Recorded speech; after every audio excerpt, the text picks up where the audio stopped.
السلام علیکم ناظرین، منصف ٹی وی کے پروگرام راہ ہدایت میں آپ کا خیر مقدم ہے، استقبال ہے۔ میں ہوں آپ کا میزبان محمد حسام الدین، اور اس وقت اسٹوڈیوز میں ہمارے ساتھ موجود ہیں مفتی محمد شوکت ثنا قاسمی صاحب۔ ناظرین، جیسا کہ آپ جانتے ہیں، پروگرام راہ ہدایت دینی، مذہبی، شرعی، فقہی سوالات و جوابات اور عملی پروگرام ہے، جس میں آپ براہ راست اس پروگرام میں حصہ لے سکتے ہیں، شرکت کر سکتے ہیں ٹیلی فون کالز کے ذریعے۔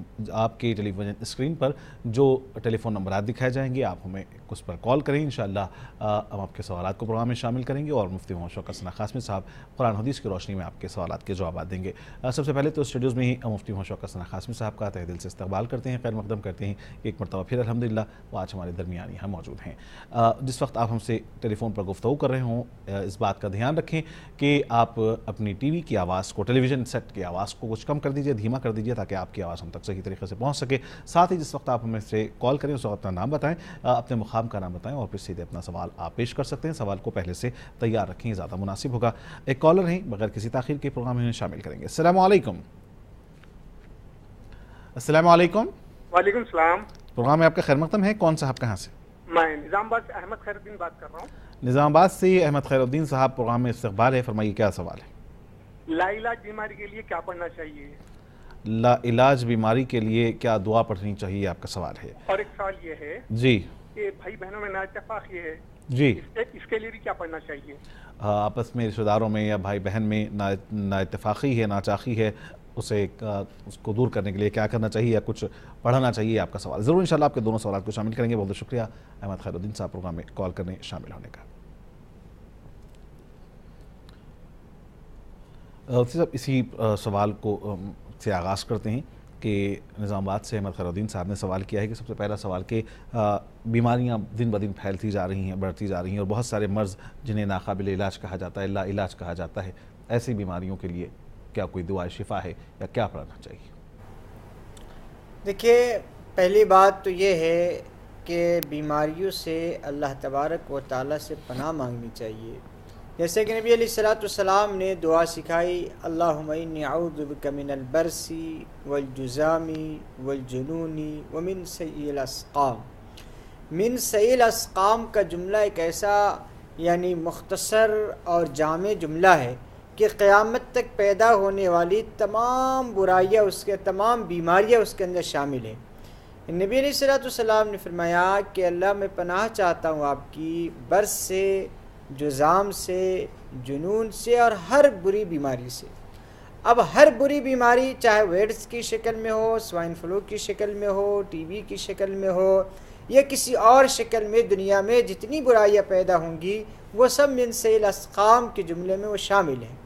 تو پہلے سے یہ دعائیں مانگنی چاہیے۔ اصل میں آج ہمارے پاس دعاؤں کا اہتمام ختم ہو گیا۔ نبی علیہ الصلوۃ والسلام بہت اہتمام کے ساتھ دعا کرتے تھے، آپ نے دعا سکھائی ہے، لیکن آج معاشرے میں دعاؤں کا اہتمام ختم ہو گیا ہے، جس کے نتائج بہت برے آتے جا رہے ہیں اور جس کا انجام ہمیں بھگتنا پڑ رہا ہے۔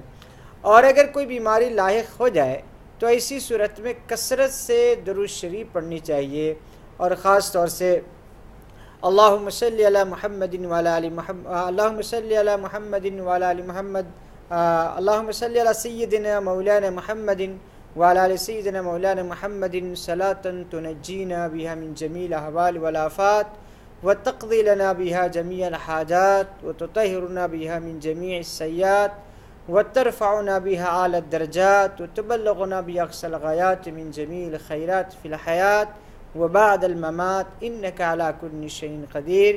یہ درود باضابطہ درود تنجینا کے نام سے مشہور ہے۔ اس درود کو ہر نماز کے بعد، عشاء کی نماز کے بعد 70 مرتبہ پڑھنا چاہیے۔ یہ بہت سارے شرور و فتن سے حفاظت کا ذریعہ ہے۔ ایک لا علاج مرض کے بارے میں آپ نے بتایا، مطلب ایک اور بیماری ہے، وہ ہے آپس میں نا اتفاقی، ناچاقی۔ یہ بھی بہرحال ایک بعض لوگوں میں لا علاج بیماری کی طرح اس نے بھی اپنی شکل بنا لی ہے، اور خصوصاً بہن بھائیوں میں آپس میں اگر نا اتفاقی ہو، ناچاقی ہو، اس کو دور کرنے کے لیے کیا کرنا چاہیے؟ پہل کرنی چاہیے یا دعا کرنی چاہیے؟ دیکھیے، بخار ہو جائے تو پہلے دوا کھائیں، اس کے بعد دعا کرے۔ اللہ تعالیٰ قادر ہے کہ بغیر دوا کے بھی اچھا کر دے، لیکن اس کا اسباب اختیار کرنے کا شریعت نے حکم دیا ہے۔ بھائی بہن ہو یا شوہر بیوی ہو یا اسی طرح اور دیگر رشتہ دار ہو، ناچاقی نہ اتفاقی جھگڑا کس بنیاد پر ہوا ہے؟ پہلے اس بنیاد کو تلاش کیا جائے، ان اسباب کو ڈھونڈنے کی کوشش کی جائے، اور پھر رنجش کے، عداوت کے، نفرت کے جو اسباب ہیں ان اسباب کو دور کرنے کی کوشش کی جائے، تو ظاہر سی بات ہے یعنی کوئی دعا اور اسی طریقے سے دوا ذکر کام کرے گا۔ آپ اس اسباب کو اختیار ہی نہیں کر رہے ہیں، ان تدابیر کو اختیار نہیں کر رہے ہیں اور اس کے آپ ذکر کرتے چلے جا رہے ہیں، تو ظاہر سی بات ہے اللہ تعالیٰ تو ہر چیز پر قادر ہے، لیکن پہلے اسباب کو، پہلے تدابیر کو اختیار کیا جائے، اس کے بعد اللہ تعالیٰ سے دعا کی جائے۔ تو بھائی بہنوں میں جن بنیاد پر اختلاف ہوا ہے ان اختلافات کو دور کرنے کی کوشش کی جائے، نفرت کی دیواروں کو ڈھا کر محبت کا ماحول اور فضا قائم کرنے کی کوشش کی جائے، پھر اللہ تبارک و تعالیٰ سے دعا کی جائے۔ ناظرین، ایک اس وقت کالر ہمارے ساتھ فون لائن پر ہیں، انہیں پروگرام میں شامل کرتے ہیں۔ السلام علیکم۔ وعلیکم السلام۔ پروگرام میں خیر مقدم ہے، کون اور کہاں سے؟ ایک سوال، 3 سوال ہے۔ ایک سوال ہے کہ مسجد میں عورتیں بھی اس کا جواب دے سکتی ہیں، اور دوسرا سوال ہے کہ ایک مرتبہ اگر آپ تھوڑا سا رکیں اور اپنی آواز کو ذرا بلند کریں، اور پہلا سوال دوبارہ سے۔ جی، پہلا سوال ہے میرا کہ جب اذان ہوتی ہے مسجد میں تو اس کا جواب عورت بھی دے سکتی ہے کہ نہیں؟ ٹھیک ہے۔ اور دوسرا سوال یہ ہے کہ جو کمیٹی جیسے مطلب ڈالتے ہیں لوگ بولی والی، تو اس میں بیاج باز کا تو کوئی حساب کتاب نہیں ہے، تو کچھ لوگ مل کے مطلب کرتے ہیں، تو یہ کیا ڈال سکتے ہیں؟ ٹھیک ہے۔ اور تیسرا سوال یہ ہے کہ مطلب جیسے محمد صلی اللہ علیہ وسلم کلمہ یا درود شریف یا کچھ کوئی آیت ویت پڑھ کے ایسا بول سکتے ہیں کہ محمد صلی اللہ علیہ وسلم کا اس کا مطلب یہ پڑھنے کا جو ہے ثواب پہنچ جائے، ان کے حق میں بھی آتا ہو؟ ٹھیک ہے یہی جی، بہت شکریہ پروگرام میں شامل ہونے کال کرنے کا۔ ایک اور کالر سخت ہمارے ساتھ ہیں۔ السلام علیکم۔ ہلو، السلام علیکم۔ وعلیکم السلام، پروگرام میں خیر مقدم ہے، کون اور کہاں سے؟ میں نظامہ سے سمیہ فردوس بات کر رہی ہوں۔ جی فرمائیے، کیا سوال ہے؟ میرا سوال یہ ہے کہ میرے بھائی کو پڑھنے میں دلچسپی نہیں آ رہی، کتاب کھولنے پر دھیان ادھر ادھر جا رہا ہے، کوئی دعا ہے تو بتلائیے، وہ ہمیں اس کے ایگزامس لکھ رہے ہیں۔ جی جی، ایک اور مرتبہ ذرا پہلا سوال آپ بھی دہرا دیں، مناسب ہوگا۔ میرا سوال یہ ہے کہ میرے بھائی کو پڑھنے میں دلچسپی نہیں آ رہی ہے، کتاب کھولنے پر دھیان ادھر ادھر جا رہا ہے۔ ٹھیک ہے، کوئی دعا بتلائیے، ہمیں اس کے ایگزامس لکھ رہے ہیں۔ سوال نمبر 2 یہ ہے کہ اگر کسی کے ہاتھ میں فریکچر ہے تو کس طرح وضو اور نماز پڑھنا چاہیے؟ کیونکہ ہاتھ پر تو پلاسٹر بنے ہوا رہتا پورا اور ہاتھ فولڈ رہتا نا، تو کس طرح وضو کرنا چاہیے اور کس طرح نماز کے ارکان ادا کرنا چاہیے؟ اور تیسرا سوال یہ ہے کہ یا بدیو کے معنی کیا ہے؟ ایک اور مرتبہ تیسرا سوال آپ نے کیا کہا؟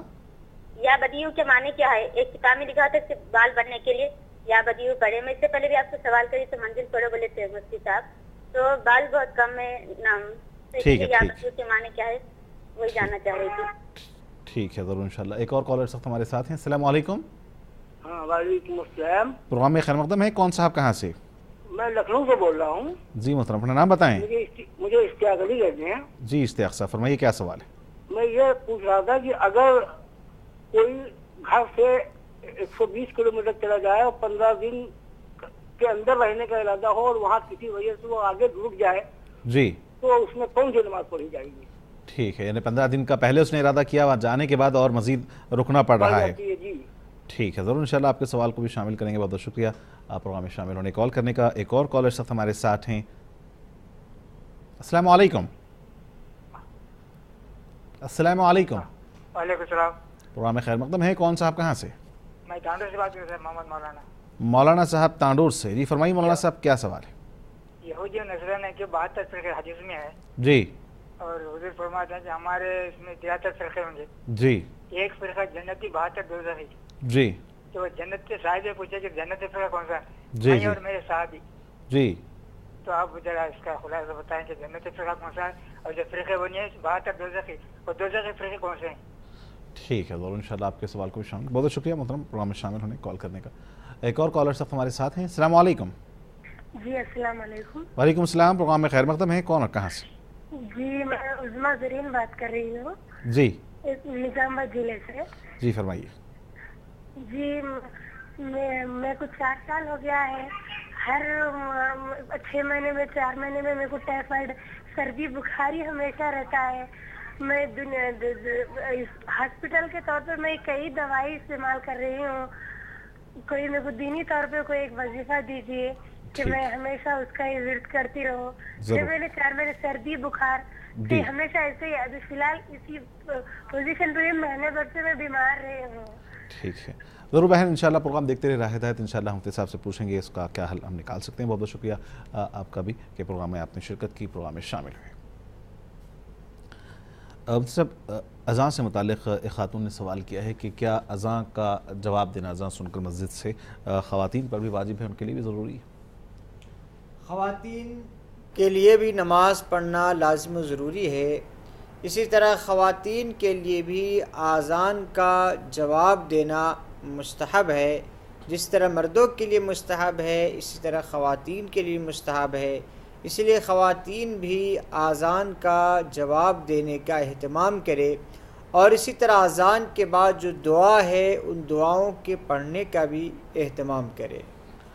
ایک اور سوال ان کا یہ ہے کہ عام طور پر خواتین یکجا ہو کر بیچ بغیر بیچ کے سمجھیے کہ چٹھی کا سمجھیے کہ وہ کرتی ہیں اور آپس میں ایک دوسرے پیسے جمع کرتے ہیں, پھر وہ ہر مہینہ کسی ایک کے نام کے قراندازی ہوتی ہے اور پھر وہ اس کا استعمال کرتے ہیں. اس میں سود یا بیچ جیسا کوئی چیز نہیں ہوتی, تو کہ اس طرح کی چٹھی چلا سکتی ہیں خواتین؟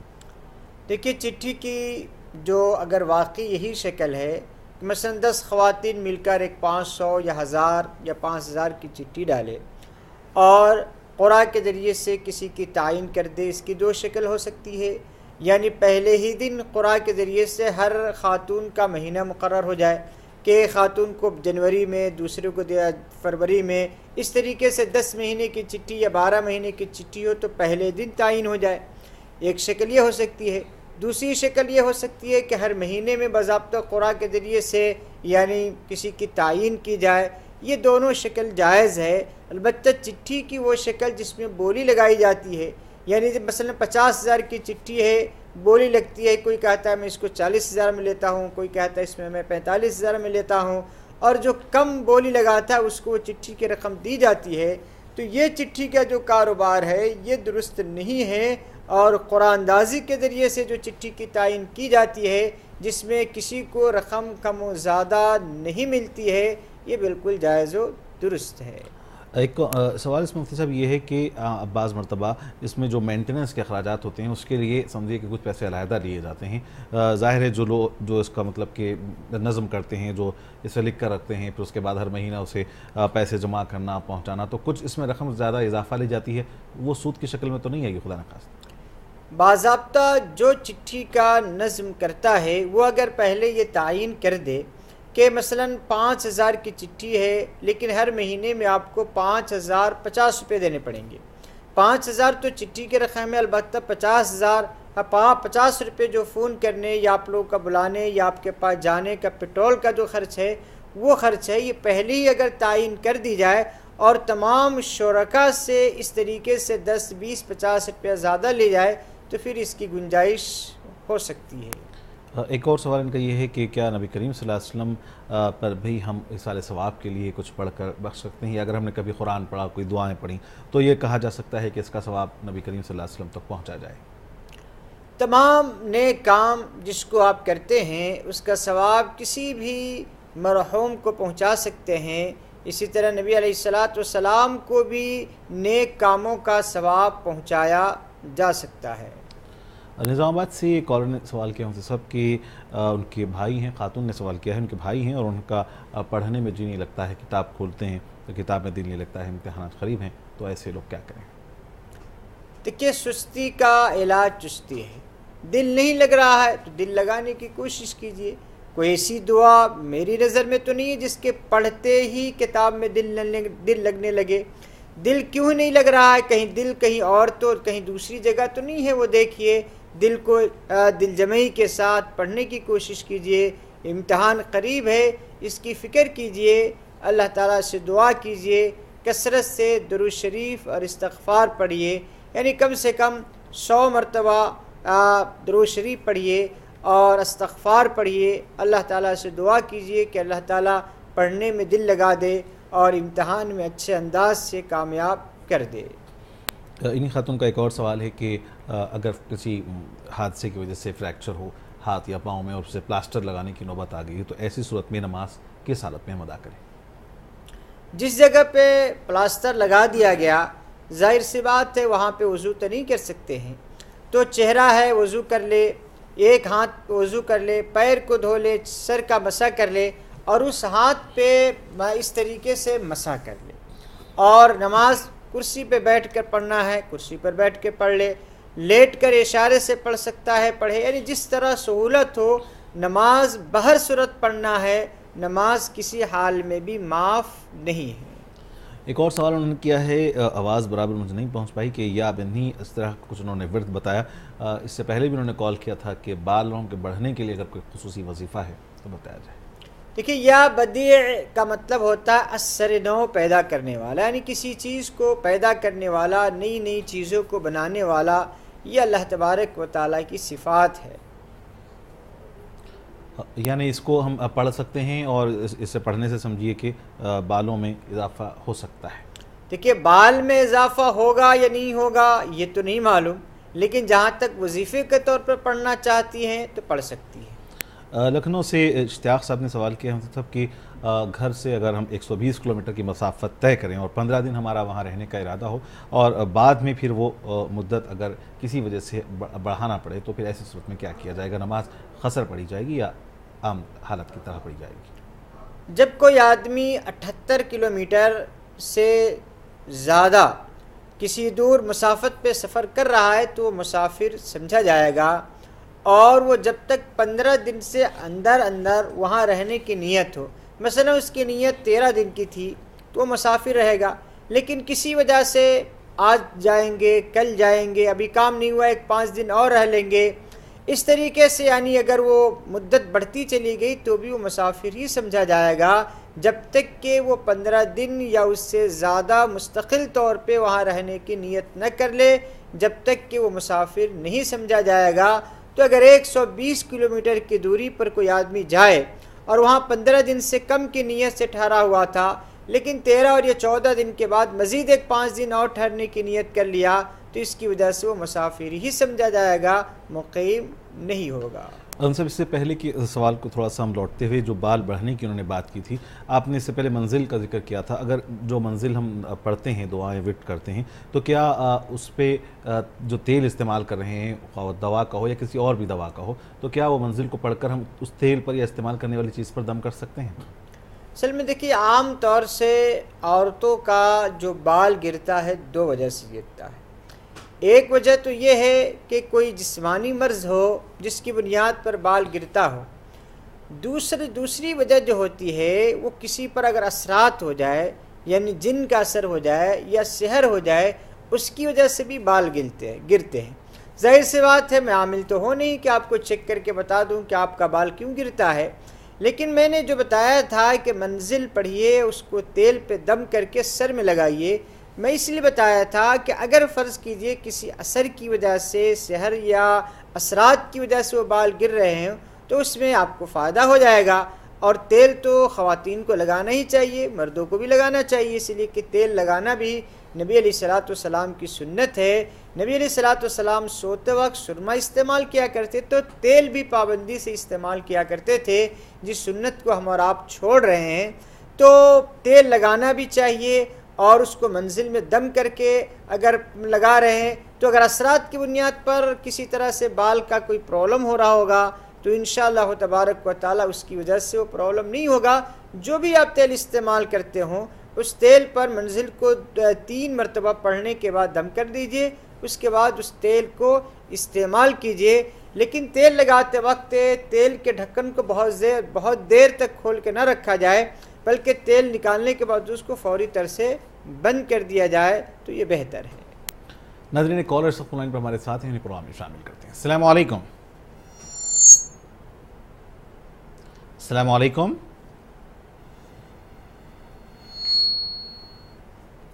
السلام علیکم۔ وعلیکم السلام جی، پروگرام میں آپ کا خیر مقدم ہے، کون صاحب کہاں سے؟ میں ساجد خان بول رہا ہوں آگرہ سے۔ جی ساجد صاحب فرمائیے، کیا سوال ہے؟ میرا مولانا آپ سے سوال ہے کہ جیسے میت ہوگی، ابھی ہم لوگ ہیں تو جاتے ہیں تو بہت سے لوگوں کو میں نے دیکھا ہے کہ آگے آگے چل رہے ہیں میت کے، کہاں تک جائے تھے؟ اور دوسرا سوال میرا یہ ہے میت سے ہی ریلیٹڈ ہے کہ جیسے 3-4 کلو میٹر قبرستان ہے ہمارے گھر سے،